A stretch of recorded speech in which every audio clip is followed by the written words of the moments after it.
ಎಲ್ಲಾ ಹಾನಿಯಿಂದ ಕೂದಲನ್ನು ರಕ್ಷಿಸುತ್ತೆ. ಬರೀ Amrut noni reach root premium hair oil.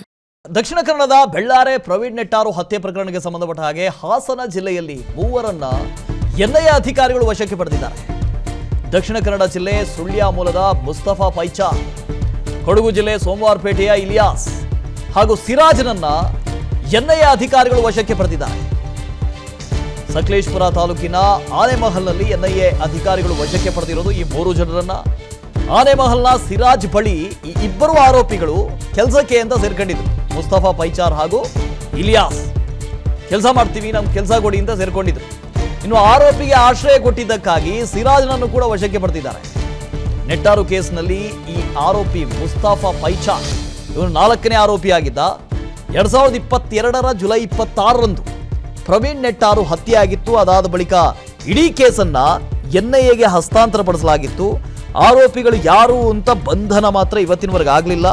NIA ಅಧಿಕಾರಿಗಳು ಸರ್ಚ್ ಮಾಡ್ತಾ ಇದ್ರು. ಈಗ ಇಡೀ ಪ್ರಕರಣಕ್ಕೆ ಸಂಬಂಧಪಟ್ಟ ಹಾಗೆ 4ನೇ ಆರೋಪಿ ಮುಸ್ತಫಾ ಪೈಚಾರ್ ಇವನನ್ನ ವಶಕ್ಕೆ ಪಡೆಯಲಾಗಿದೆ. ಸುಳ್ಯದಲ್ಲಿ ಕೊಲೆಯಾಗಿತ್ತು. ಆದಿತ್ಯ ಇದ್ರ ಬಗ್ಗೆ ಡೀಟೇಲ್ಸ್ ಅನ್ನು ಕೊಡ್ತಾ ಹೋಗ್ತಾರೆ. ಲೈವ್ನಲ್ಲಿ ಜಾಯ್ನ್ ಆಗ್ತಾ ಇದ್ದಾರೆ. ಆದಿತ್ಯ, ಇಷ್ಟು ವರ್ಷಗಳು 2022ರಲ್ಲಾದಂಥ ಕೇಸು 1 ವರ್ಷ ಹತ್ರ ಆಗ್ತಾ ಬಂತು. ಎನ್ಐಎಗೆ ಕೇಸನ್ನು ಹಸ್ತಾಂತರ ಮಾಡಿದ್ರು. ಆದರೂ ಕೂಡ ಆರೋಪಿಗಳು ಯಾರು, ಎಲ್ಲಿದ್ದಾರೆ, ಏನು ಅಂತ ಗೊತ್ತಾಗ್ತಾ ಇರಲಿಲ್ಲ. ಈಗ 4ನೇ ಆರೋಪಿಯನ್ನು ಬಂಧನ ಮಾಡಲಾಗಿದೆ. ಆತನ ಜೊತೆಗೆ ಇನ್ನೂ 2ರನ್ನ ಬಂಧನ ಮಾಡಲಾಗಿದೆ. ಎಲ್ಲ ಡೀಟೇಲ್ಸ್ ಇದೆ ಕೇಸ್ನ ಬಗ್ಗೆ? ಎಸ್, ಈಗಾಗಲೇ ಪ್ರವೀಣ್ ನೆಟ್ಟಾರು ಪ್ರಕರಣ ರಾಜ್ಯಾದ್ಯಂತ ಸಂಚಲನ ಮಾಡಿದಂತಹ ಪ್ರಕರಣ, ರಾಜ್ಯಾದ್ಯಂತ ಸುದ್ದಿ ಮಾಡಿದಂತಹ ಪ್ರಕರಣ. ಅವರನ್ನು ಬಂಧಿಸಬೇಕು ಅಂತ ಹೇಳುವಂತಹ ಹಿಂದೂ ಸಂಘಟನೆಯ ಬಹುದೊಡ್ಡ ಹೋರಾಟವನ್ನು ಕೂಡ ಮಾಡಿತ್ತು. ಈ ನಿಟ್ಟಿನಲ್ಲಿ ಎನ್ಐಎಗೆ ಸರ್ಕಾರ ಒಪ್ಪಿಸಿರುವಂತದ್ದು. ಎನ್ಐಎ ಅಧಿಕಾರಿಗಳು ಸುದೀರ್ಘವಾಗಿ ಈ ಪ್ರಕರಣವನ್ನು ಭೇದಿಸ್ತಾ ಇದ್ರು. ಈ ಹಿನ್ನೆಲೆಯಲ್ಲಿ 6 ಮಂದಿಗೆ ಸಮನ್ಸ್ ಕೂಡ, ಅಂದ್ರೆ 6 ಮಂದಿಯನ್ನು ಹುಡುಕಾಟವನ್ನು ಕೂಡ ತಲೆಮರೆಸಿಕೊಂಡಿದ್ರು. ಈ ಪ್ರಮುಖ ಆರೋಪಿಗಳು 6 ಮಂದಿ ತಲೆಮರೆಸಿಕೊಂಡಿದ್ರು. ಇವರ ಮೇಲೆ 5 ಲಕ್ಷ ಅಂದ್ರೆ ಯಾರು ಹುಡುಕಿ ಕೊಡ್ತಾರೆ ಅವರಿಗೆ 5 ಲಕ್ಷ ಘೋಷಣೆಯನ್ನು ಕೂಡ ಸರ್ಕಾರ ಅಥವಾ ಅಧಿಕಾರಿಗಳು ಮಾಡಿರುವಂತದ್ದು. ಅದರಲ್ಲಿ ಈ ಮುಸ್ತಫಾ ಪೈಚಾರ್ ಅಂತ ಹೇಳುವಂತವರು ನನ್ನ ಜೀವನದಲ್ಲಿ ನಾನು ಮಾತ್ರವಲ್ಲ, ನನ್ನ ಕೂದಲು ಕೂಡ ಆಗಿರ್ಬೇಕು ಸ್ಟ್ರಾಂಗ್ ಅಂಡ್ ಸ್ಟೈಲಿಶ್. ಬರೀ Amrut noni reach root premium hair oil ನೊಂದಿಗೆ.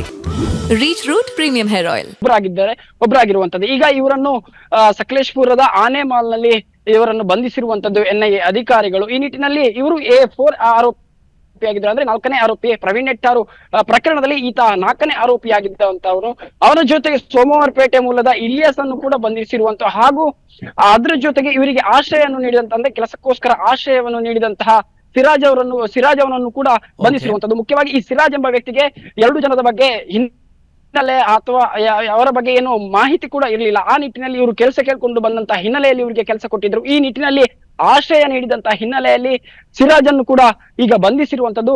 ಇವರನ್ನು ನೇರವಾಗಿ ಎನ್ಐಎ ತಂಡ ಈಗ ಬೆಂಗಳೂರಿಗೆ ಕರೆದುಕೊಂಡೋಗಿ ಬಳಿಕ ಇನ್ನುಳಿದ ಯಾರೆಲ್ಲ ಆರೋಪಿಗಳಿದ್ದಾರೆ ಅವರ ಬಗ್ಗೆ ಮಾಹಿತಿಯನ್ನು ಕಲೆ ಹಾಕುವ ಹಿನ್ನೆಲೆಯಲ್ಲಿ ವಿಚಾರಣೆ ಕೂಡ ಒಳಪಡಿಸಿರುವಂತದ್ದು.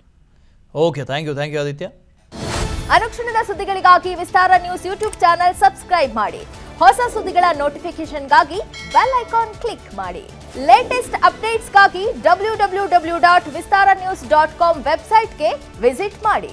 ಅಂಗೈಯಲ್ಲೇ ಜಗತ್ತಿನ ಸುದ್ದಿ ತಿಳಿಯಲು Vistara news Kannada app download ಮಾಡಿ.